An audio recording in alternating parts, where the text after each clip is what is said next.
Niki ngeten Kang Mul.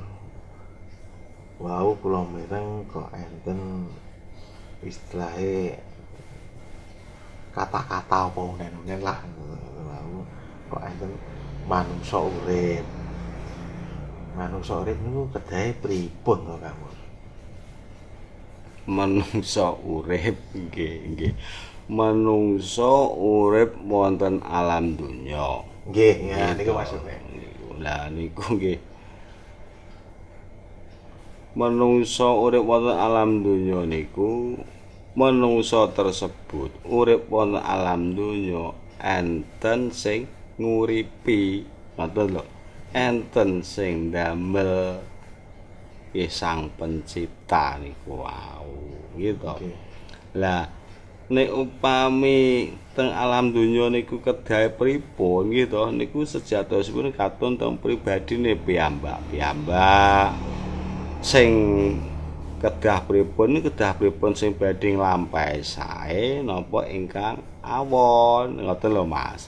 Lah jenengan karepaken sing nglampahi sae napa awon nek suatu misal ingkang badhe nglampahi sae kedahipun manungsa urip wonten alam donya nek pengen nglampahi sae nggih to sing jelas sesrawung kalih nggih sami-sami ingkang kalih tangga kiwa tengen mbahase nggih mbahas sing sae ngoten lho kadose manungsa urip wonten alam donya nek pertama bahas masalah ibarat teng donya betahaken rezeki nggih pados ekonomi nggih to pados rezeki cuma sing sae tapi nek empun ngoten nggih kedah srawung eling kalih kiwa tengen sanak kadang ngoten niku upami gadah rezeki nggih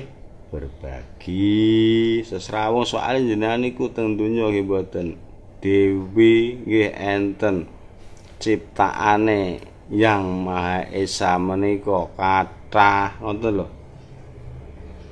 dados mboten urip dhewe jenengan teng donya nggih kedah sesrawung ibadah kalih tangga kiwa tengen sederek kan kedah srawung sing sae niku sing pengen teng donya ibarate berbuat sae ngoten niku pados ekonomi rezeki nggih rezeki sing sae nah nek mun gadah rezeki nggih eling ibarate nggih teng donya boten dewi nggih enten rencange ciptaane Tuhan Yang Maha Esa niku nggih kathah nggih kedah saling mengerti ngoten niku lho dadi pun terus nek pun urip teng donya niku seakan-akan urip dhewe niku nggih kirang pas niku ngoten lho wong niku ciptaane niku kathah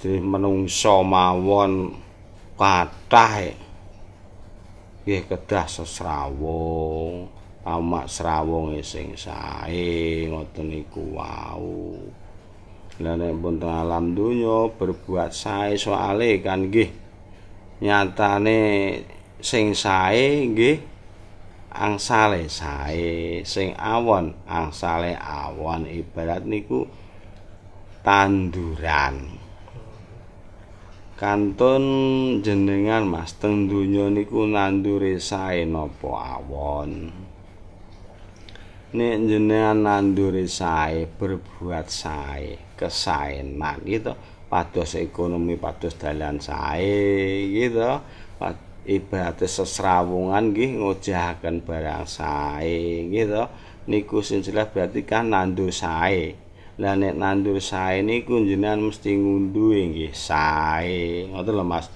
upami dereng saged ngunduh teng jenengan paling enggak yogane jenengan putune jenengan gitu entah suatu kapan entah saat kapan sing jelas nggih jenengan ngunduhe sae soal napa jenengan nandure sae lah nek jenengan nandure awon sing jelas ngunduhe nggih awon Mas upami nek mboten ten jenengan ngunduh sing ngunduh nggih yogane.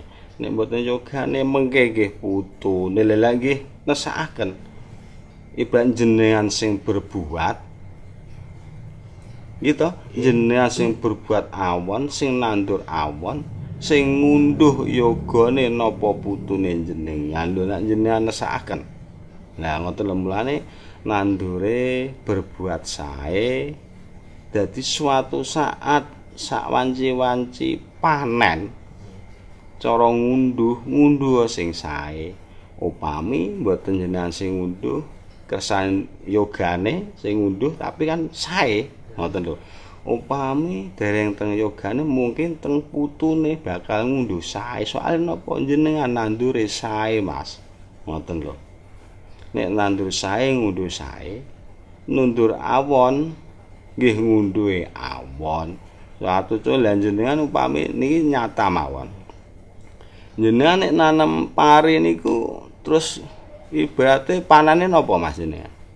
Pari. Ya pari kan nggih pari to. Jenengan nandur cabe panene nggih cabe. Lek sing jenengan tandur ibarate tanduran sing gatel kados rawe, nggih to. Kados lateng. Lah niku jelas jenengan panane napa Mas? Lateng niku. Lah nggih lateng kalih rawe niku wau. Mulane sedaya niku wau kantun teng jenengan nggih to. Teng jenengan didamel diciptakne wonten alam donya nggih kantun jenengan nglampahi sae napa awon. Ngoten lho. Nek jenengan nglampahi sae ngunduhe nggih sae. Nek jenengan nglampahi awon ngunduhe jenengan nggih awon niku nyata mawon. Mosok jenengan nandur pari tukule lombok atau panene lombok kan nggih mboten mungkin to. Pari mesti panene nggih pari. Nandur lombok panene nggih lombok. Jenengan nandur barang gatel ibarate rawe napa lateng jenengan panene nggih rawe kalih lateng. Dados pun nyalahaken tiyang lintu utawi sinten mawon sedaya niku memang tandurane piyambak-piyambak. Ngoten lho Mas. Cuma ngeten Mas. Nek upami jenengan nandure niku sae, ngunduhe nggih sae. Tapi nandur sae ngunduh sae niku nggih cara ibarate niku ngucape niku penak, nglampahi niku angel. Ngoten niku. Dados pripun ampre sae saged ngucap kali saged nglampahi. Nggih tetep eling, tetep nyuwun tengene ingkang paring gesang. Dadose waktu manembah nggih nyuwun. Nggih to? Nggih nyuwun dumateng ingkang paring gesang ndedonga nyuwun Gusti ya mosi kula nyuwun ibarate nyuwun di lampahaken ingkang berbuat kesaenan dadose mengke insyaallah nggih dikabulaken jenengan niku nglampahi sae ngoten lho Mas. Dados nggih tetep nyuwun pengen sae niku mboten sekedar pengen tok Mas.